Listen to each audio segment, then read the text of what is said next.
Okay गुरु जी चलो। हाँ जी नमस्कार, जय हिंद, जय भारत। मैं संजय वाला स्वागत करता हूं आपका अपने परिवार के अंदर। कैसे हो दोस्तों? आशा है बहुत अच्छे हैं और बहुत अच्छी सी आपकी पढ़ाई चल रही है। दोस्तों 2 महीने भी नहीं बचे हैं एग्जाम के। धीरे धीरे दिन क्या हो रहे हैं, कम हो रहे हैं। और देख लेना आपके पास पढ़ाई के लिए सिर्फ और सिर्फ मार्च का महीना रहेगा। अप्रैल के अंदर तो पढ़ेगा बहुत सारों को सारों ऊपर की जागो, क्योंकि उस टाइम क्या आ जाओगे आप, तनाव में आ जाओगे। और अल्ले परीक्षा आ गई, अल्ले मेरा तो वो भी याद को नहीं, अल्ले। तो जो आपको तैयारी करनी है वो तैयारी आप मार्च महीने के अंदर पूरी कर ले। देख लेना सिलेबस को पूरा कवर कर दो मार्च महीने के अंदर। तो दोस्तों चलते हैं हमारी लाइव क्लास की ओर। और हमारा पहला धमाकेदार धांसू क्वेश्चन आपके लिए ये रहा। आपने स्क्रीन पर देख लिया होगा और मन लगे कई जना तो गूगल भी चेप दियो लगे कि कौन सा होगा। तो पश्चिमी बंगाल की सीमा है कितने देशों के साथ लगती है?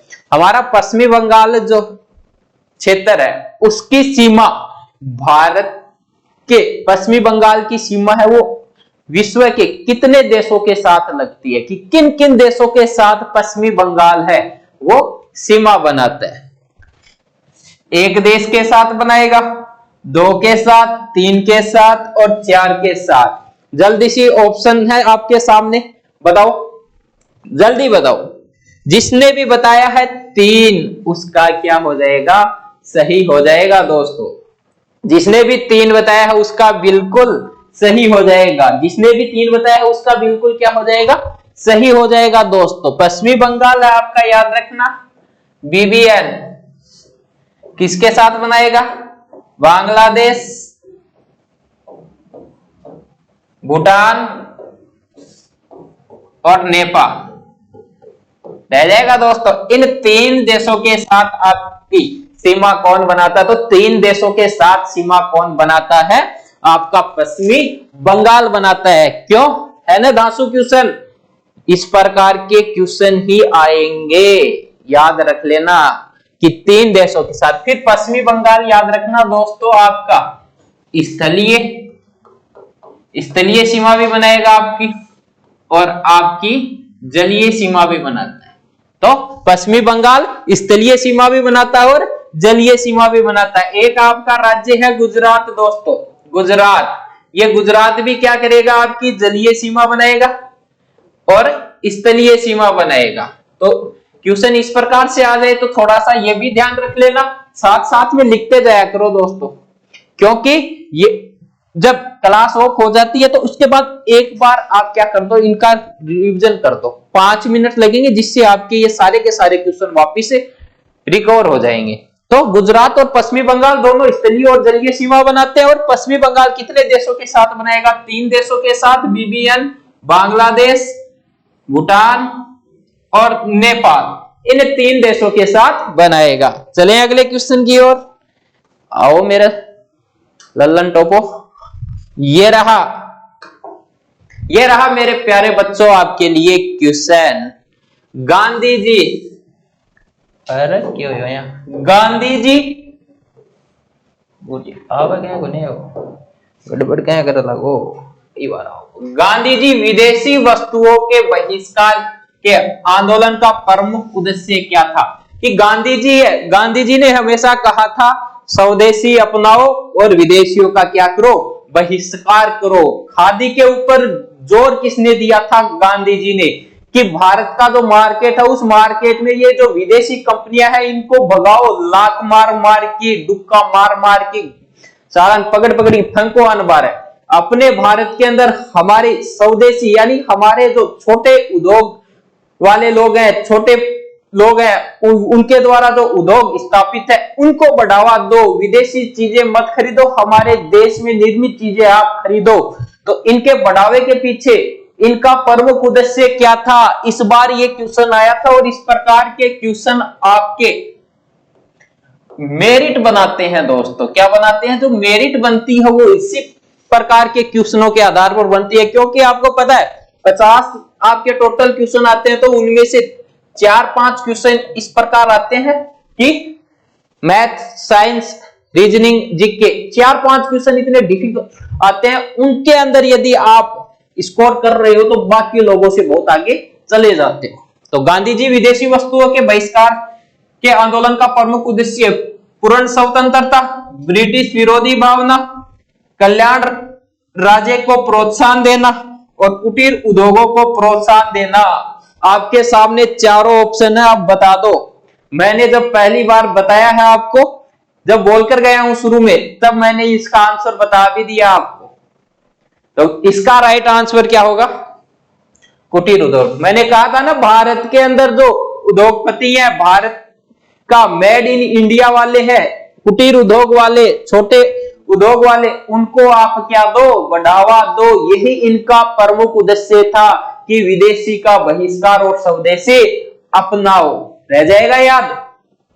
नोट कर लेना, इस प्रकार के क्वेश्चन है ना, वो आपके लाडू की तरह आएंगे और आप नहीं खाओगे तो देख लेना, पीछे रह जाओगे बाकी से। राष्ट्रीय कांग्रेस के पहले अधिवेशन में कितने प्रतिनिधियों ने भाग लिया था? राष्ट्रीय कांग्रेस के पहले अधिवेशन में कितने प्रतिनिधियों ने भाग लिया था? 75 ने दोस्तों, 76 ने, 71 ने और 72 ने। बहुत ही अच्छा क्वेश्चन है और इस क्वेश्चन का जो राइट आंसर देगा उसकी तैयारी बहुत अच्छी है भाई। रियल में उस बंदे की तैयारी रियल में अच्छी है कि भारत के राष्ट्रीय कांग्रेस की स्थापना हुई, उसके पहले अधिवेशन में कितने सदस्यों ने भाग लिया। जिसने भी 72 बताया है उसका बिल्कुल क्या हो जाएगा? सही हो जाएगा। याद रखना, पहला अधिवेशन याद रखना राष्ट्रीय कांग्रेस का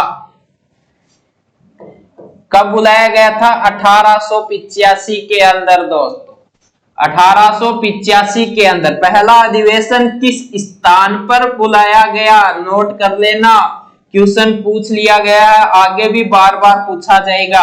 मुंबई के अंदर बुलाया गया। अध्यक्षता इसकी किसने की थी? तो अध्यक्षता किसके द्वारा की गई थी? व्योमेश चंद्र बनर्जी के द्वारा इसकी क्या की गई थी दोस्तों? अध्यक्षता की गई थी। सदस्यों ने भाग लिया था, तो सदस्यों ने कितनों ने भाग लिया था दोस्तों? 72 ने भाग लिया था। 72 में से याद रखना दोस्तों, 38 तो आपके थे मुंबई से। कहां से थे? मुंबई से थे दोस्तों। 21 आपके थे मद्रास से। कहां से? मद्रास से। 7 आपके थे दोस्तों अवध से। कहां से? अवध से। और दोस्तों 3 आपके कहां से थे? पंजाब से। और 3 ही आपके कहां से थे?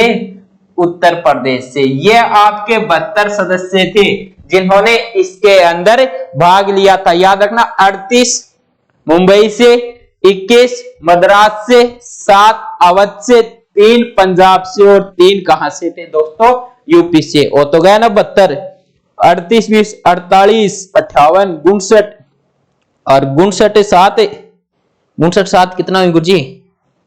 66 और 66 6 72 होगा पूरा पूरा। चलो रह जाओगे याद कि कितना सदस्यों ने भाग लिया? 72 सदस्यों ने भाग लिया था। 38 मुंबई से, 21 कहां से थे? मद्रास से, 7 कहां से? अवध से थे, 3 कहां से थे? पंजाब से। 3 कहां से थे? पंजाब से। और 3 ही आपके कहां से थे दोस्तों? 3 ही आपके कहां से थे? तो यूपी से थे। अध्यक्षता किसने की थी? व्योमेश चंद्र बनर्जी ने। कहां पर बुलाया गया? मुंबई के अंदर। कब बुलाया गया? 1885 के अंदर। और एक बात और यहां पर बता देता हूं आपको, राष्ट्रीय कांग्रेस की जब बात आती है तो ये क्वेश्चन भी काफी बार आता है। स्थापना कब हुई थी? तो 28 दिसंबर 1885 के अंदर। कहां पर हुई थी? तो था आपका गोकुल तेजपाल संस्कृत महाविद्यालय। संस्कृत महाविद्यालय कहां पर है दोस्तों? यह आपका कहां पर है? मुंबई। दोस्तों कई बार क्वेश्चन आ जाता है कि इसका संस्थापक कौन था? संस्थापक आ जाएगा, आप सही कराओगे, लेकिन कई बार क्वेश्चन आ गया सचिव कौन था, तो A.O. ह्यूम। कौन था दोस्तों? A.O. ह्यूम, अंग्रेज अधिकारी, इसका संस्थापक और सचिव था। क्वेश्चन गलत नहीं होना चाहिए। यदि राष्ट्रीय कांग्रेस के बारे में दे दिया, चाहे कितना भी हार्ड क्वेश्चन ना हो, सही हो जाएगा कि निम्न में से राष्ट्रीय कांग्रेस के बारे में गलत है, सही है, कथन भी आगे, तो भी आप क्या नहीं करोगे, गलत नहीं करोगे यदि रेगुलर क्लास ले रहे हो और नोट से बना रहे हो। दोस्तों ज्यादा दिन की बात नहीं है, बस एक महीने आप आर्मी के लिए पूरा जी जान लगा दो, उसके बाद देखना आपकी तैयारी कितनी खतरनाक आएगी। दोस्तों कभी भी पढ़ने के लिए बैठो, कभी भी हो, चाहे दिन में हो, रात में हो, दोपहर में हो, जब भी आपका मन लगे पढ़ने के लिए जब बैठो तो पढ़ाई इस प्रकार से करो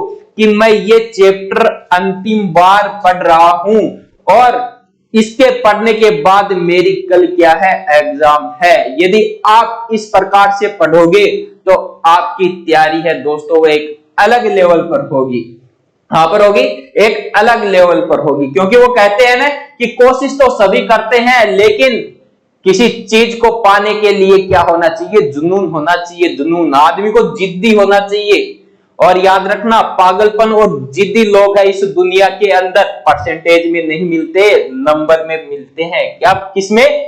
नंबर में मिलते हैं। याद रखना, भीड़ का आप हिस्सा मत बनो, भीड़ की आप क्या बनो? वजह बनो। क्यों सर? बिल्कुल। क्वेश्चन ला दियो था ने मिल रहा है। यह पाकिस्तान नाम किसने दिया था? पाकिस्तान जिक्र पाकिस्तान आगे गाल दे गोल 5 चेरे गद्यांगत पाकिस्तान अपलो बेटो कौन है? पाकिस्तानी तो है। भारत को बेटो, पाकिस्तान तो आपनो बेटो कौन होगो? पाकिस्तान होगो। तो अपने बेटा को नाम की को करेडो है, अपने बेटा को नामकरण की को करेडो है, कौन से पंडित को अपने बेटा को नामकरण करेडो है? क्या का पाए है यो? बताओ जल्दी से कि भारत के बेटे का नामकरण किसने किया था, या भारत के बेटे का नाम पाकिस्तान किसके द्वारा दिया गया? मोहम्मद अली जीना, फजलुल हक, तेरी माध्यम को क्या को नाम है, चौधरी रहमत अली और लियाकत अली। देखो यारो, अगर नाम ही अली अली फली, बताओ जल्दी से किसके द्वारा दिया गया? ज्यादा टाइम नहीं लेंगे आपका। चौधरी रहमत अली के द्वारा दिया गया दोस्तों। चौधरी रहमत अली कैम्ब्रिज विश्वविद्यालय का ये क्या था? छात्र था। कैम्ब्रिज विश्वविद्यालय का छात्र था और 1933 1933 के अंदर इसने कौन सा नाम दिया था? पाकिस्तान दिया था। PAK, गुड स्पेलिंग क्या होगी? है आई होगी के इंग्लिश आप नहीं है कमजोर। पाकिस्तान की सही है के? देख ले भाई, P से पंजाब, A से अफगानिस्तान, के बताओ तो गुड इंग्लिश में सदा ही कमजोर है। K से आपका हो जाएगा कश्मीर, S से आपका हो जाएगा सिंध, और जो आपका थान बचा उससे आपका हो जाएगा बलूचिस्तान। क्यों गुरु जी? बस मन तो स्पेलिंग नहीं को नहीं और बाकी शब्दों तो सारा हुआ मैंने। तो याद रखना, पाकिस्तान शब्द किसने दिया था? चौधरी रहमत अली ने। कौन था? कैम्ब्रिज विश्वविद्यालय का छात्र था। और कब दिया था? 1933 के अंदर दिया गया था। उसके बाद याद रखना, पाकिस्तान किस प्रकार से पढ़ा? तो P से इन्होंने पंजाब, A से इन्होंने अफगानिस्तान, याद रखना K से कश्मीर, S से इन्होंने सिंध लिया, और थान आपने तो कपड़ा का बोलिया कि नहीं, घाघरा चाल का क्या थान, चाल का भी होंगे गुरु जी, थान को नहीं होंगी। तो आपने तो बन बोली थान, लेकिन थान यहाँ पर क्या है? बलूचिस्तान। तो याद रखियो, अपने बेटा को नाम कौन दियो हो? तो अपने बेटा को नाम कौन दियो हो? चौधरी रहमत अली ने दिया था। रह जाएगा यार, एक बार स्क्रीनशॉट ले लो थोड़ा सा। चला गुरु जी, आओ जल्दी से। ये 5 शासन की एकात्मक पद्धति का लाभ है। शासन की एकात्मक एक पद्धति का लाभ है। इसमें A में अधिक अनुकूलन शीलता। दूसरा है दृढ़ राज्य, जनता द्वारा अधिक सहभागिता और सत्यवाद की कम संभावना। कि शासन है उसकी एकात्मक जो पद्धति है उसका लाभ क्या है, उससे भारत के अंदर किस प्रकार के राज्यों का निर्माण होगा, किस प्रकार की भावनाएं आएंगी। तो याद रखना, शासन के एकात्मक पद्धति का लाभ जिसने भी बी बताया है दृढ़ राज्य या दृढ़ देश, जो क्या होती है आपकी शासन की एकात्मक पद्धति होती है। दोस्तों इस प्रकार के क्वेश्चन है वो नोट कर लेना, क्योंकि इस प्रकार के क्वेश्चन है वो अच्छे लेवल के हैं और ये क्वेश्चन एग्जाम में आएगा, हूबहू आएगा। और यदि आप राइट कर रहे हो तो याद रखना बाकी लोगों से बहुत ज्यादा आगे निकल जाओगे आप। तो लिख लेना इसको, शासन की एकात्मक पद्धति का लाभ, दृढ़ राज्य या एक दृढ़ देश। चलो चलते हैं अगले क्वेश्चन की ओर। संविधान सभा द्वारा संविधान का अधिनियम किया गया, उसमें कितने उसके सदस्य कौन थे? संविधान सभा द्वारा भारत के संविधान का अधिनियमन किया गया, उसके सदस्य कौन थे? क्वेश्चन ढंग से पढ़ लेना। राजनीतिक दलों द्वारा नामित सदस्य, विभिन्न प्रांतों की विधानसभाओं से सदस्य निर्वाचित सदस्य, लोगों द्वारा सीधे निर्वाचित और गवर्नर जनरल द्वारा नामित। क्वेश्चन बस थोड़ा सा घुमाकर, और क्वेश्चन इजी है, क्वेश्चन घुमाकर है बस थोड़ा सा, बाकी बिल्कुल इजी है। और बड़ो दिखता नहीं अपना घंटरा तो टाट कुचरे लगे अपना टाबरा की आदत क्यों है, पर्सन बड़ो दिखो दिखता नहीं बिन पूरन कौन पढ़ेगा पढ़ता नहीं ओ कठिन आगो।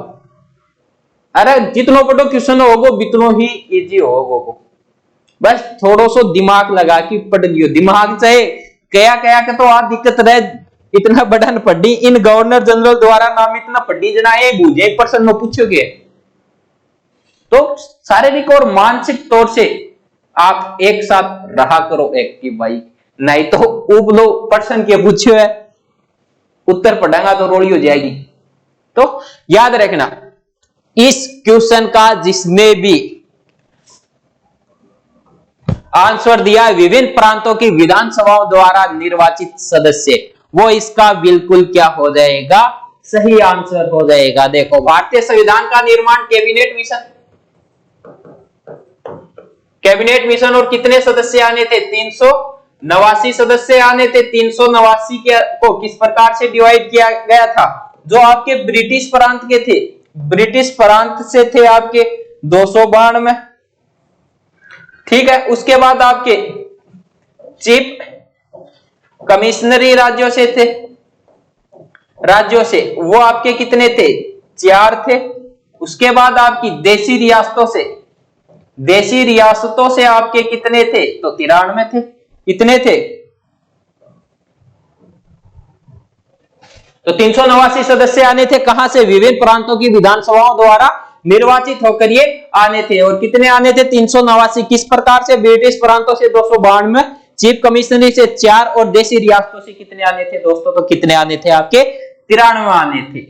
रह जाएगा याद? क्या बात है, होशियार होगा आजकल।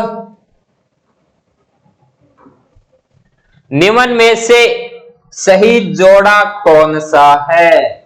निम्न में से कौन सा जोड़ा सही है? ढंग से क्वेश्चन पढ़ लेना, क्वेश्चन बहुत इजी है कि निम्न में से कौन सा जोड़ा सही है। इसमें एक तरफ क्या दे रखा आपके? राज्य दे रखे हैं, एक तरफ आपकी क्या दे रखी है? राजधानी।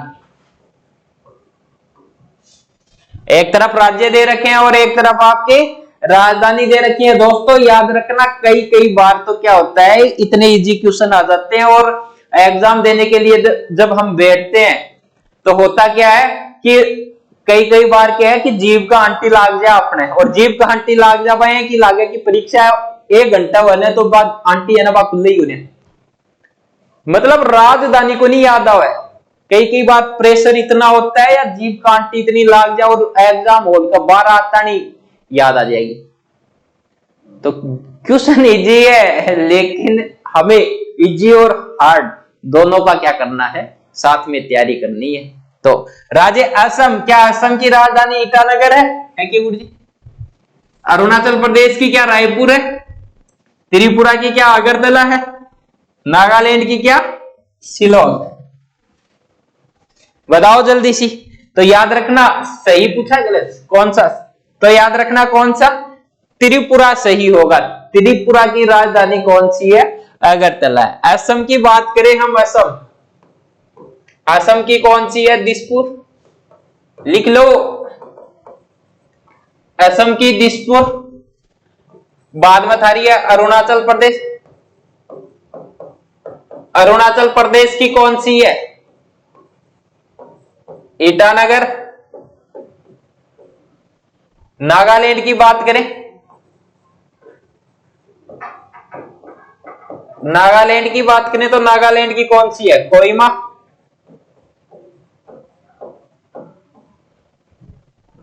फिर हम असम की होगी, अरुणाचल प्रदेश की होगी ईटानगर, नागालैंड की कोहिमा होगी। फिर देखो रायपुर दे रखा है, तो छत्तीसगढ़ की कौन सी होगी? याद रखना छत्तीसगढ़ की आपकी कौन सी है? रायपुर। और एक आपका दे रखा है शिलोंग, तो याद रखना मेघालय की आ जाए, तो मेघालय की आपकी कौन सी है? शिलोंग। क्वेश्चन इजी है, बस एक क्वेश्चन से आपके 7-8 क्वेश्चन बन जाते हैं, और वो भी क्वेश्चन क्या करते हैं आपके घूम फिर कर वहीं से क्वेश्चन बन जाते हैं आपके। तो याद रखना क्वेश्चन आ जाए इस प्रकार का तो घबराना नहीं है, बिल्कुल आपके यदि याद है तो बिल्कुल आप इजीली इसको कर जाओगे। तो त्रिपुरा अगरतला इसका सही जोड़ा होगा। बाकी मैं बता देता हूं, असम की कौन सी होगी? दिसपुर होगी, अरुणाचल प्रदेश की ईटानगर, नागालैंड की कोहिमा, छत्तीसगढ़ की रायपुर और मेघालय की आपकी शिलोंग होगी। एक बार स्क्रीनशॉट चेप दो और एक बार बालाजी महाराज को नाम लेगी शेर चेप दो, सन बालाजी की नहीं याद करके चेप दो भाई, शेयर करो शेयर, ढिल्ला मत पड़ा करो मेरी यारो। एक तो रोटी राटी खाओ जना तो थे, ढिल्ला कौन पड़ो जना तो ऊपर तली पड़ेगा, इतना एक्टिव रहेगा। लिख कर लियो वो स्क्रीनशॉट, इतनी देर हम तो थे स्कैन मारते हो सब। श्रीनगर को लेह से जोड़ता है, श्रीनगर को लेह से कौन सा दर्रा जोड़ता है? क्वेश्चन क्या आपका कि श्रीनगर है, श्रीनगर को लेह से जोड़ता है, श्रीनगर को लेह से जोड़ने वाला दर्रा कौन सा है? तो आपके पास है नाथुला दर्रा, रोहतांग दर्रा, जोजिला दर्रा, कोई नहीं। क्वेश्चन फिर से पढ़ लेना, श्रीनगर को लेह से जोड़ने वाला दर्रा कौन सा है? दर्रा याद रखना जो पहाड़ी क्षेत्र है आपके, पहाड़ी क्षेत्रों के अंदर जो कठोर और या पथरीला भाटा को जो रास्ता है उसको क्या कहा जाता है? दर्रा कहा जाए। याद रह जाएगा कि पहाड़ी क्षेत्रों में कठोर और पथरीला जो रास्ता होता है आने जाने के काम में, उससे क्या कहा जाता है? आपका दर्रा कहा जाता है। क्या कहा जाता है? दर्रा कहा जाता है। और क्वेश्चन क्या किया आपसे कि श्रीनगर को लेह से जोड़ने वाला दर्रा कौन सा है? श्रीनगर आपकी जम्मू एंड कश्मीर की कैपिटल कौन सी है? राजधानी श्रीनगर। लद्दाख आपका केंद्र शासित प्रदेश है, उसकी लद्दाख की राजधानी कौन सी है? तो कौन सी आपकी राजधानी? लेह। और श्रीनगर को लेह से जोड़ने वाला दर्रा, तो जिसने भी जोजिला दर्रा बताया है वो बिल्कुल क्या हो जाएगा? इसका राइट आंसर हो जाएगा। कहां पर है जोजिला दर्रा? जम्मू एंड कश्मीर के अंदर। कहां पर है दोस्तों? जम्मू एंड कश्मीर के अंदर है। बात करें नाथुला दर्रा, नाथुला दर्रा दोस्तों सिक्किम के अंदर है। रह जाएगा याद कहां पर है? सिक्किम के अंदर है। और नाथुला दर्रा भारत और तिब्बत के बीच है। किसके बीच है? भारत और तिब्बत के बीच है। और याद रखना दोस्तों इस दर्रे से भारत क्या करता था? भारत प्राचीन समय से रेशम का व्यापार, प्राचीन समय में क्या करता था? समय में रेशम का व्यापार, रेशम का व्यापार करता था यहां से, इस दर्रे से। उसके बाद याद रखना दोस्तों कि नाथुले दर्रे पर नियंत्रण किसने रखा? तो कुषाण शासकों के द्वारा शासकों ने इस दर्रे पर क्या रखा? नियंत्रण रखा। तो रह जाएगा याद कि नाथुला दर्रे पर नियंत्रण स्थापित करने वाला वंश कौन सा था? कुषाण वंश। प्राचीन समय में भारत तिब्बत के साथ रेशम का व्यापार किस दर्रे से के माध्यम से करता था? नाथुला दर्रा कहां पर है? सिक्किम में। कहां पर है? भारत और तिब्बत के बीच। रोहतांग दर्रा दोस्तों आपका कहां पर है? हिमाचल प्रदेश में। रोहतांग दर्रा आपका कहां पर है? हिमाचल प्रदेश के अंदर स्थित है। रह जाएगा। क्वेश्चन बहुत इजी है, आप नोट करते रहो साथ साथ के में, फिर देखते हैं एग्जाम है, एग्जाम की धुनी नहीं निकाल देना।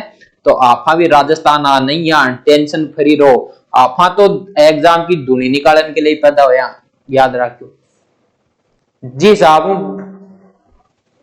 मुंगन काटा करा ना जेड़ी की दे दे की दड़िया दड़ भी साहब पेपर मिलता नहीं भाई, बिल कूटनो है बढ़िया एकदम धुआं उठना चाहिए पेपर। श्रीनगर को लेह से जोड़ने वाला जो कौन सा है? जो जिला दर्रा। रोहतांग दर्रा कहां पर है? रह जाएगा हिमाचल प्रदेश। नाथुला दर्रा कहां पर है? सिक्किम के अंदर है, याद रखना। उसके बाद कुषाण शासकों ने किस पर नियंत्रण स्थापित किया? बहुत इजी है, नाथुला दर्रे पर, भारत और तिब्बत के बीच। नाथुला दर्रा। भारत प्राचीन समय में रेशम का व्यापार किस दर्रे के माध्यम से करता था? नाथुले दर्रे के माध्यम से। ये आज तो दरा ही दरा कह दे दिया। एक बार आओ, यह पालघाट दर्रा किन राज्यों को जोड़ता है? क्वेश्चन थोड़ा सा ढंग से पढ़ लेना। पालघाट सिक्किम को पश्चिमी बंगाल से, MSSO कौन सा है? MS एक ही जगह भाई दूसरों कर लो थे, कर लो गोवा, केरल, तमिलनाडु और कोई नहीं। MS तो कुछ होता नहीं। सिक्किम पश्चिमी बंगाल को जोड़ता है, गोवा को गुजरात से या केरल को तमिलनाडु से। तो पहले तो अभी ध्यान होना चाहिए कि पालघाट दर्रा है कहां पर। कमेंट करो पालघाट दर्रा कहां पर स्थित है, करो कमेंट। मुंडा के पाड़ो का नहीं, कमेंट करो जल्दी से। हाय हेलो बाद में कर लिया करो, मनो 1-1.5 बच्चे है कमाइन पढ़ लो। पालघाट दर्रा कहां पर है? केरल के अंदर। कहां पर है? केरल के अंदर है। उसके बाद पालघाट दर्रा है वो किनको जोड़ता है? तो जिसने भी बताया है केरल को तमिलनाडु से। केरल को तमिलनाडु से जोड़ने वाला जो दर्रा होगा आपका वो कौन सा होगा? याद रखना कौन सा? पालघाट दर्रा। केरल से बहुत क्वेश्चन आपके आते हैं। केरल की बात करें हम,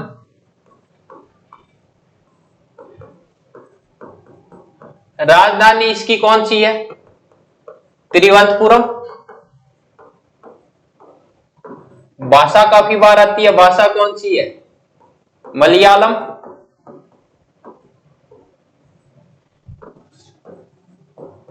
पूर्ण साक्षर राज्य, लिखते जाओ साथ साथ में, पूर्ण साक्षर राज्य।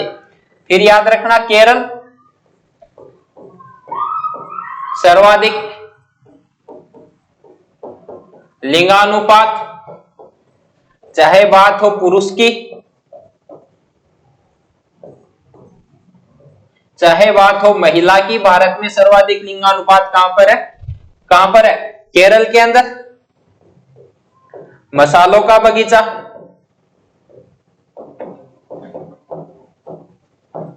केरल को। मानसून का प्रवेश द्वार, केरल को। सबरीमाला माता मंदिर, केरल। काजू आ गई आपकी, काजू आ गई, मिर्च आ गई, नारियल आपका आ गया। इनका सर्वाधिक जो उत्पादन है वो कौन करता है? तो इनका सर्वाधिक उत्पादन केरल करता है। शांत घाटी कहां पर है? तो शांत घाटी आपकी कहां पर है? केरल के अंदर। ये लिख लेना, जो लिखा रहा हूं वो लिख लेना, एग्जाम में हूबहू मिलेंगे आपको। तो याद रखना, केरल में आपका पालघाट दर्रा जो केरल को तमिलनाडु से जोड़ता है। केरल याद रख लेना। राजधानी कौन सी है? तिरुवनंतपुरम। शांत घाटी कहां पर है? केरल में। भाषा कौन सी है? मलयालम भाषा। याद रखना। भारत का पूर्ण साक्षर राज्य कौन सा है? तो कौन सा है दोस्तों? केरल। भारत में सर्वाधिक लिंगानुपात वाला राज्य कौन सा है? तो कौन सा हो जाएगा? केरल हो जाएगा। याद रखना, क्वेश्चन आ गया, भारत में सर्वाधिक पुरुष लिंगानुपात वाला राज्य कौन सा? तो कौन सा है? याद रखना कौन सा है? केरल। भारत में सर्वाधिक, सॉरी, लिंगानुपात, पुरुष तो लिंगानुपात कहां पर होगा यार? महिला पर ही होगा। लिंगानुपात यानी 1000 पुरुषों के ऊपर महिला कितनी है? तो याद रखना, यहां पर 1084 महिला है, पुरुष तो काट हो गए। फिर मसालों का बगीचा किसे? केरल को। मानसून का प्रवेश द्वार किसे कहा जाता है? केरल को। सबरीमाला माता मंदिर कहां पर है? केरल में। काजू, मिर्च, नारियल, उसके बाद इलायची वगैरह आपकी, इलायची की बात करते हैं, मतलब मसालों का बगीचा कहा जाता है। मसाले लगभग कहां पर होते हैं? यहीं पर होते हैं। फिर क्वेश्चन आ जाए, सर्वाधिक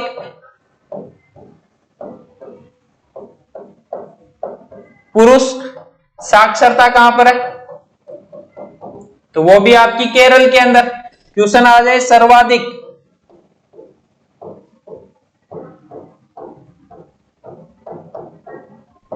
महिला साक्षरता आपकी कहां पर?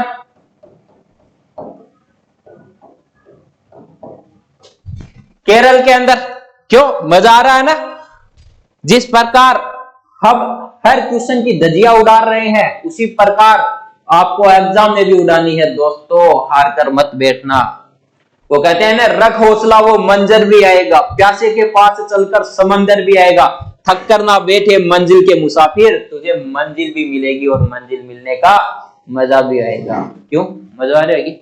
ये तो एक मोटिवेशन ये होता है। मोटिवेशन जब तक आपके अंदर पढ़ने के लिए आग नहीं लगेगी ना, उतने समय तक चाहे दूसरों थाने कितना भी मोटिवेशन दे दे, 1 घंटा तो थारा या होगो क्या न पाड़ ये रहा अफाइया कर दे, बया कर दे, और 1 घंटा के बाद में बया का बया थारा जू ही कौन बैठे सिर के ऊपर, फर्क ही कौन पड़ा। जब भी आपको मोटिवेशन चाहिए तो मोटिवेशन के लिए सबसे बड़ा आपके लिए है जो मोटिवेशन है वो आपके माँ बाप और आपके परिवार की परिस्थिति है दोस्तों। जब भी पढ़ाई में मन ना लगे, एक बार अपने माँ बाप को फोन कर लेना और पूछ लेना, मम्मी क्या कर रही है? मम्मी कोई काम करती रहेगी, ढांडा ढूंढा के लाग रही है, बेटा लाग रहा ढांडा के, एक दुई है उम्मीद, तू नौकरी लाग जा, कदाऊ गेल छुटे ही खोट सेडाऊ। पापा ने करेगा तो पापा के करो, पापा भैया खेत का मैं लाइन बदल लाग रहा हूं, तू नौकरी लाग जा तो मैं भी जीवन पड़ जाऊं, मैं भी सुख देख लिया। तो आपके परिवार की परिस्थितियां ही हैं जो आपको पढ़ने के लिए मजबूर करेंगी। यदि फिर भी तुम नहीं पढ़ते हो परिवार की परिस्थितियों को देखकर, तो दुनिया का कोई ऐसा आदमी पैदा नहीं हुआ माइका लाल जो आपको मोटिवेट कर दे कि पढ़ना होगा। अंदर आग लगी होनी चाहिए। और एक बार स्क्रीनशॉट लो और चलते हैं आगे। चला गुरुजी, आज गुरुजी की बात होगी, पर्सन ला दे रहा की है, बना लो कोई पर्सन बना लो यारो, मास्टर हूं पर्सन कौन बने यारो, या हो उसके कोई पर्सन बना लो। निम्न में से किस नदी को दक्षिण गंगा कहा जाता है? दोस्तों ऑफलाइन क्लास में सबसे ज्यादा जो क्वेश्चन होता है वो यही होता है। क्या कृष्णा को कहा जाता है, गोदावरी को कहा जाता है, महानदी को कहा जाता है, क्या कावेरी नदी को कहा जाता है? जब भी ऑफलाइन क्लास के अंदर मैं पढ़ाता हूं नदियों का टॉपिक, तो क्लास खत्म होने के बाद आज तक का इतिहास है कि नदियों का जो टॉपिक चला उसके अंदर किसी ने ये क्वेश्चन नहीं किया हो। टाबर आओगा क्लास में तो पूछी को ना, टाबर इतना बोला इतना शर्माऊ होगी, क्लास में पूछी को ना, कोई ना कह भाई तार जी में पर्सन पूछ लो, कौन पूछेगा? आऊंगा गुरुजी। हाँ वो एक पर्सन है, बताओ कौन सो? गुरुजी दक्षिण की गंगा क्या की, गोदावरी ने कावेरी ने, मान कहते गोदावरी ना गुरुजी कावेरी। तो याद रखना दक्षिण की गंगा किसे कहते हैं? तो दक्षिण की गंगा किसको कहते हैं? गोदावरी नदी को कहते हैं। किसे कहते हैं? गोदावरी नदी। गोदावरी नदी की बात करें हम तो गोदावरी नदी दोस्तों याद रखना, इसका उद्गम है वो आपका कहां से होता है? त्रिंबक पठार, नासिक, महाराष्ट्र से ये नदी निकलेगी दोस्तों। फिर याद रखना गोदावरी नदी है, इसका संगम कहां पर होगा? संगम इसका होता है आपका बंगाल की खाड़ी में। कहां पर गिराएगी अपना जल? बंगाल की खाड़ी में। लंबाई इसकी कितनी है दोस्तों? 1465 किलोमीटर के लगभग इसकी आपकी लंबाई होगी। फिर याद रखना क्वेश्चन यहां से शुरू होते हैं। क्वेश्चन आता है दक्षिण भारत या प्रायद्वीपीय भारत। लिखते जाओ साथ साथ में। भारत, बात कम लिख लो। भारत की सबसे लंबी नदी,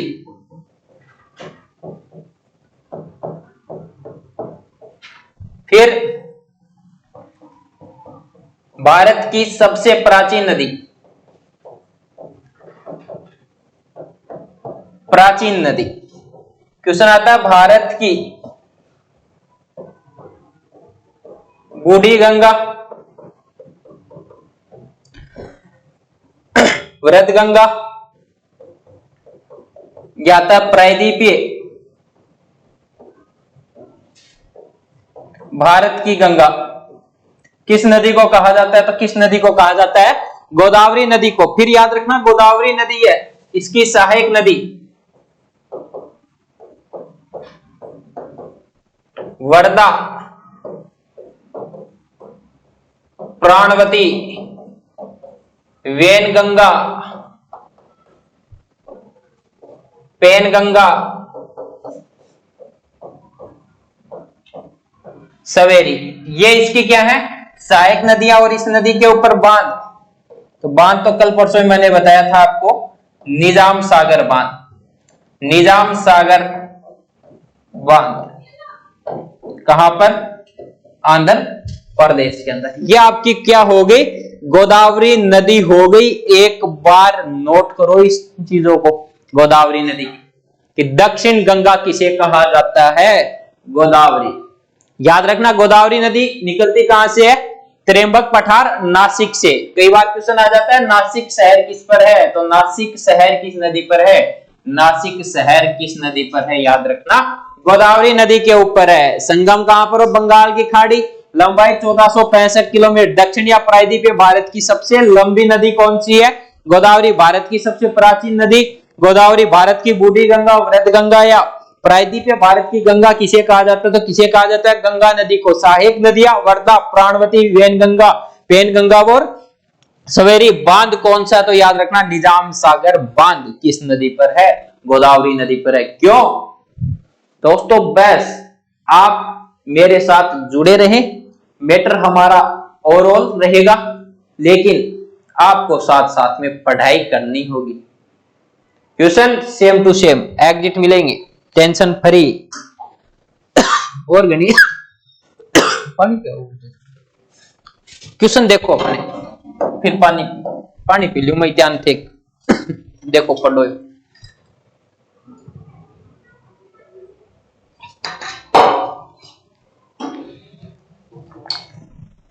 कौन लाद रहा है पर्सन? आज गुर्जा का रोली हो रही है, पर्सन कौन मिल रहा है? सतपुड़ा पर्वत और विंध्याचल पर्वत के मध्य जो नदी बहती है वो नदी कौन सी? आपकी गोदावरी नदी, नर्मदा नदी, ताप्ती नदी और गंडक नदी। एसएससी और आर्मी ये क्वेश्चन थोक के भाव देती है। थोक के भाव जानो ने, मंडी कमाई जानो, थोक का भाव भगावी 20 आबू यो पर्सन पेपर कमाई, थोक का भाव भगावे। एसएससी मान लो या आर्मी मान लो। तो सतपुड़ा पर्वत और विंध्याचल पर्वत के बीच से जो नदी बहती है वो आपकी कौन सी है? तो याद रखना तो नदी बहेगी आपकी कौन सी होगी? नर्मदा नदी होगी। नर्मदा नदी होगी आपकी दोस्तों, नर्मदा नदी है। थोड़ा सा ध्यान दे लेना, नर्मदा नदी साथ साथ में लिख लो। नर्मदा नदी उद्गम कहां से होगा? इसका उद्गम होगा अमरकंटक पहाड़ी,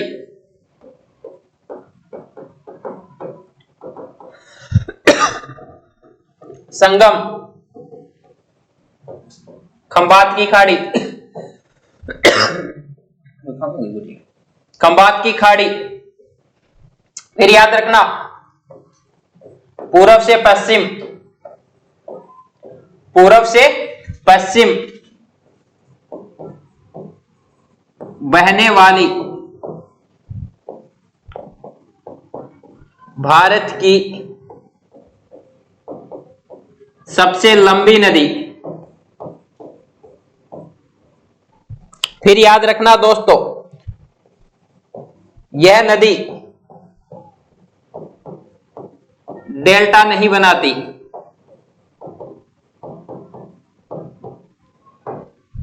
फिर याद रखना दोस्तों, इस नदी पर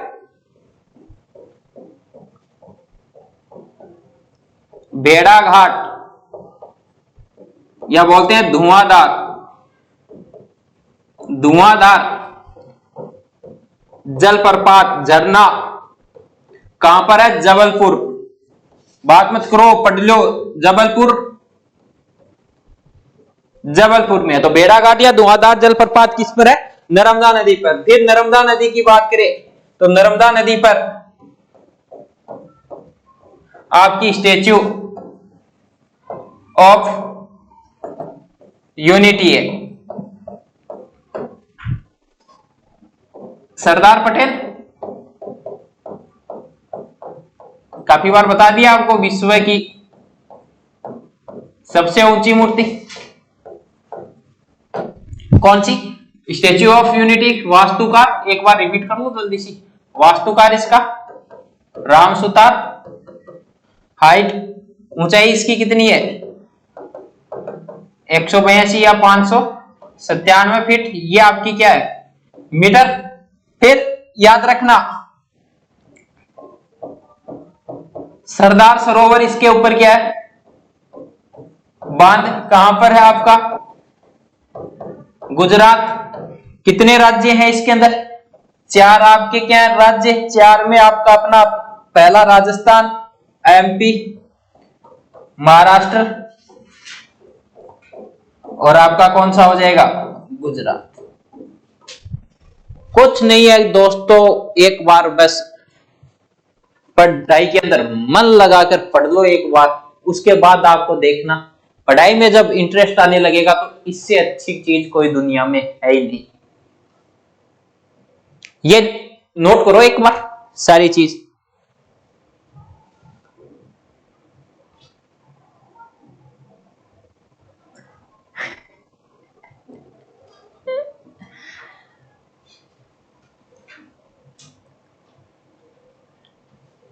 कर ली नोट कि सतपुड़ा व विंध्याचल के बीच कौन सी नदी बहती है? नर्मदा। आपकी याद रखना उद्गम कहां से होगा? तो उद्गम इसका कहां से होगा? अमरकंटक की पहाड़ियों से होगा। कहां पर अमरकंटक की पहाड़ियां? तो मध्य प्रदेश के अंदर। संगम कहां पर होगा? अपना जल कहां पर गिराएगी? खंबात की खाड़ी में गिराएगी। पूर्व से पश्चिम बहने वाली भारत की सबसे लंबी नदी कौन सी है? आपकी नर्मदा नदी। याद रखना नर्मदा नदी डेल्टा नहीं बनाती। इस नदी पर कौन सा जलप्रपात है? भेड़ाघाट या धुआंधार। क्वेश्चन आ गया, भेड़ाघाट या धुआंधार जलप्रपात किस नदी पर है? तो किस नदी के ऊपर है? नर्मदा नदी के ऊपर है। कहां पर? जबलपुर, एमपी के अंदर। फिर याद रखना नर्मदा नदी पर भी भारत नहीं, विश्व की सबसे ऊंची मूर्ति कौन सी? Statue of unity. विश्व में सबसे ऊंचा कौन? हमारा सरदार पटेल, जिनको हम भारत का लौह पुरुष और भारत का पहला गृह मंत्री और उप प्रधानमंत्री कौन था? सरदार वल्लभ भाई पटेल। उनकी मूर्ति है कितनी? 182 मीटर या 597 फीट। वास्तुकार इसका कौन था? राम सुतार। वास्तुकार कौन था दोस्तों? राम सुतार। सरदार सरोवर बांध किस नदी पर है? नर्मदा नदी पर। कहां पर? गुजरात में। कितने राज्यों की परियोजना है? 4 की। कितना की? 4 की। राजस्थान, राजस्थान, मध्य प्रदेश, महाराष्ट्र और गुजरात। बस एक बार स्क्रीनशॉट ले लो। ले लियो। साला आ गए क्वेश्चन। ये आओ, इसके गुरुत्वाकर्षण बल के द्वारा ज्वार भाटा था। ज्वार भाटा समुद्र में पानी का ऊपर उठना और नीचे गिरना किसके गुरुत्वाकर्षण बल के कारण आता है? तो याद रखना दोस्तों, आपकी जो पृथ्वी है, पृथ्वी है, इस पृथ्वी के ऊपर आपका सूर्य और चंद्रमा है। सूर्य और चंद्रमा का गुरुत्वाकर्षण बल होगा तो क्या होगा? पृथ्वी के ऊपर जो कठोर चीजें हैं वो तो ऊपर जा नहीं पाएंगी, जो पानी है वो पानी ऊपर आ जाएगा, और पानी का ऊपर जाकर वापस नीचे आना आपका क्या होगा, ज्वार भाटा होगा। तो इसमें कौन सा होगा, पृथ्वी पर सूर्य और चंद्रमा का, पृथ्वी पर चंद्रमा, पृथ्वी पर सूर्य, पृथ्वी पर सूर्य और चंद्रमा, और ये आपका क्या हो जाएगा, सही हो जाएगा यार दोस्तों, याद रखना। कब आते हैं ये, पूर्णिमा और अमावस्या। रह जाएगा याद कि किसके कारण, किसके गुरुत्वाकर्षण बल के कारण ज्वार भाटा आता है, तो पृथ्वी के ऊपर सूर्य और किसके, चंद्रमा के कारण होता है क्या, पृथ्वी। आपकी पृथ्वी पर जो कठोर चीजें होंगी वो तो ऊपर जा नहीं पाएंगे, और जो पानी होगा वो गुरुत्वाकर्षण बल के कारण क्या हो जाएगा, ऊपर चला जाएगा, और पानी जो ऊपर जाता है वापस नीचे, वो ज्वार भाटा ही होगा आपका। बिल्कुल इजी है, कोई हार्ड नहीं है, याद रखना। ये भारत में सबसे पुराना गिरजाघर सेंट थॉमस चर्च कहां पर है। क्वेश्चन दोस्तों बहुत अच्छा है।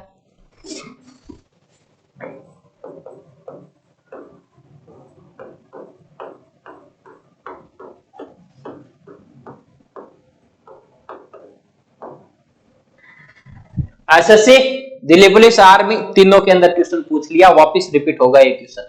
आगे आने वाले एग्जामों में बिल्कुल क्या होगा, वापस रिपीट होगा दोस्तों, कि भारत में सबसे पुराना गिरजाघर सेंट थॉमस चर्च किस राज्य में है। केरल में है दोस्तों आपका, गोवा में है, असम में है, कोई नहीं, जल्दी से क्या करो, आंसर दो जल्दी सी। जिसने भी केरल बताया है उसका बिल्कुल सही हो जाएगा, उसका बिल्कुल सही हो जाएगा दोस्तों। केरल से बहुत क्वेश्चन बनते, केरल राज्य से बहुत ज्यादा क्वेश्चन बनते हैं। हम राजस्थान वाले, राजस्थान वगैरह, यूपी वगैरह, महाराष्ट्र, इनको क्या करते हैं, रट कर रख देते हैं, और क्वेश्चन आते हैं छोटे छोटे राज्यों से। केरल के अंदर भारत का सबसे पुराना गिरजाघर, गिरजाघर जानो जगह पो है, देखिए ना फिल्म का माइन, एकदम शांत जगह है, घंटों बजाऊंगा टन। ब्याह शादी भी थे, देखता होगा, एक तो अपने ब्याह शादी हो और एक गिरजाघर चर्च का माइन शादी हो। गिरजाघर चर्च में शादी हो तो के दुल्लो और दुल्हन, आपने बोला एक तो बीन बोल दे, और एक ये वो नहीं बोली बींदनी, बीन और बींदनी हो बान दोनिया ने लिया। बींदनी इतनो लंबो तो दौड़ो पैरों रखेगी, कपड़ा को आपको पहना हो रही वो। अपने यहाँ पर तो अलग कलर से वो व्हाइट कलर की ड्रेस पहनी होगी, और ड्रेस रहेगी कम कम है कोई 1 किलोमीटर लंबी, 5-10 एक तो बिना उठान में चाहिए ड्रेस ने, हर बात में आओगे और बैठे, बहुत ही छोटी सी प्रक्रिया से क्या कर देंगे, दोनों की शादी कर देंगे और चले जाएंगे। और एक अफली शादी, ब्याह होया बाद में भी 4 महीना तक तो ब्याह का ही बात चलेगी, ब्याह का सिवा कोई बात ही नहीं है, शादी की। और एक अपनो पंडो शादी कराओगे ना, वक्रतुंड महाकाव्य सूर्यकोटि संप्रभ, छोरे के दादान ले, छोरे के फूफान ले, छोरा का मामा ले, छोरा का पापा ले, पापा टोवे, दादू भाग जा, दादन टोवे, फूफो भाग जा, फूफान टोवे, मोसो भाग जा, मोसान टोवे, मामू भाग जा। अपला घूमता फिरता ही रही, जठे तक बामन ने पिछली जेबू निकाल की 500 रुपया नहीं देखी यार, सल्टा थोड़ो बितना देर बामन 3-3, 4-4, 6-6 घंटा तो फेराम लगा दे बामन। तो अपने वाले ये होता है, और यहां पर चर्च में नॉर्मली तरीके से ये चटमंगनी पटब्या, चटमंगनी पटब्या जानो ने, बिहारू लियावे लिया बाद में 3-4 महीना बाद में बेरो पटारो को तो बिहारन लिया भाग भी। तो ये होता है, यूरोप में भी ये होता है, शादी की हो 3 महीने बाद वो भी भाग जाती है, नहीं रहती है यूरोप में, इतना गहरा रिलेशन नहीं रहता है, शादी ज्यादा नहीं टिकती है यहाँ पर। भारत में सबसे पुराना गिरजाघर कौन सा, तो कहां पर है, सेंट थॉमस चर्च, नाम भी याद रख लेना कौन सा है, सेंट थॉमस चर्च कहां पर है, केरल के अंदर। वेरी गुड, चलो। किमोनो किस एशियाई देश की परिधान है। क्वेश्चन भाई अच्छा है, अच्छा लेवल का क्वेश्चन है, आज क्वेश्चन सभी अच्छे आ रहे हैं। किमोनो किस एशियाई देश की परिधान है, कोरिया की, लाओस की, चीन की, जापान की। जल्दी से बताओ किमोनो किस एशियाई देश का परिधान है। तो जिसने भी जापान बताया है उसका बिल्कुल क्या हो जाएगा, सही हो जाएगा। जापान में क्या करते हैं, त्योहार या उत्सव होता है, इसमें क्या होता है, पूरे शरीर पर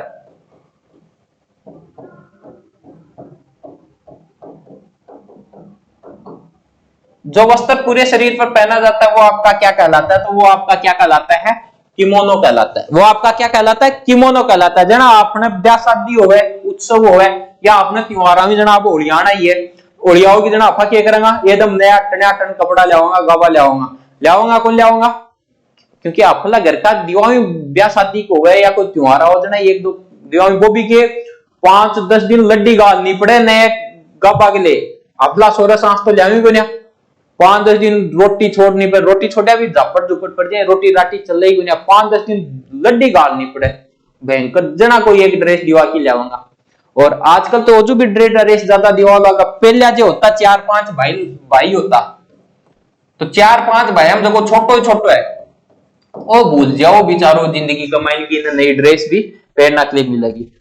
इनमें क्या होतो, बडोड़ी हो तो वो दूसरा देते तो दूसरो, तीसरो चौथो, पांचवां जठे तक देते ने, बठे तक वो पीछू पैर की तो भी का खोपर का निकाल रहा है, तो हेडलाइट 2 राख तो पीछे निकाल की भी का घर का क्या कहता था, क्यारी लगा देता, कारी बोलता भी, कारी लगा देता, और कारी लगाया बाद में भी जब बडोड़ा भाई की भी नेक करूं पैंट थागी तो अंडर सेटिंग करके अमिताभ बच्चन खतरनाक बन जाता भी टाइम पर, तो उस टाइम पर हीरो खड़े होते हैं, पैर की खड़े हो गए, खड़ा होना मजा, मतलब पूरा क्या करते, चौक मार तो छोटो नहीं हो, यह देख तो कि कद आके छोटी हो और कद अपनो नाको लग गई, ये टाइम बडोरियन। और यही है कि जब इनके त्योहार होता है जापान में या कोई उत्सव होता है, तो उसके अंदर जो नई ड्रेस पहनते हैं पूरे शरीर के ऊपर, जापानी वैसे फैंसी ड्रेस वगैरह ज्यादा पहनते हैं।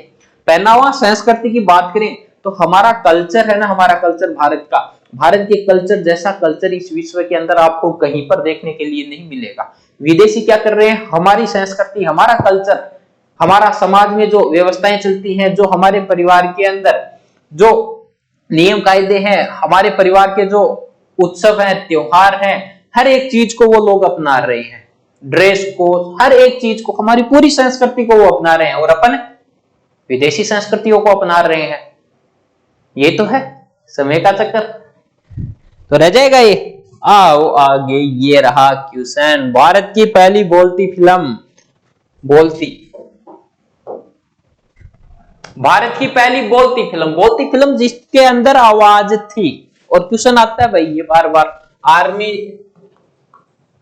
एसएससी के अंदर ये क्वेश्चन बार रिपीट होता है कि भारत की पहली बोलती फिल्म, राजा हरिश्चंद्र, आलम आरा, शकुंतला, झांसी की रानी लक्ष्मीबाई। राजा हरिश्चंद्र याद रखना, ये भारत की पहली फिल्म थी, ये भारत की पहली फिल्म थी। और कैसी थी, मुख्य फिल्म थी। 1912 के अंदर दादा साहब ने इसको बनाया था। भारत की पहली बोलती फिल्म कौन सी थी, तो भारत की पहली बोलती फिल्म, तो बोलती फिल्म में आपका कौन सा होगा, आलम आरा 1931 के अंदर, इसे बनाया था आदरेसर ईरानी। उसके बाद आपकी झांसी की बाई लक्ष्मीबाई, ये आपकी पहली टेक्निक फिल्म कौन सी थी, झांसी की बाई लक्ष्मीबाई। याद रखना साहबे राम के द्वारा इसे बनाया गया था, कब, 1953 के अंदर। इजी है दोस्तों, क्वेश्चन बार आता है कि पहली भारतीय फिल्म राजा हरिश्चंद्र, मूक फिल्म जिसमें आवाज नहीं थी, पहली बोलती आलम आरा, पहली टेक्निकल फिल्म झांसी की बाई लक्ष्मीबाई। तो दोस्तों ये थी आज की हमारी क्लास, अच्छी लगे तो लाइक शेयर कर जाना, और सभी को गुड नाइट। ठीक है, आराम सो।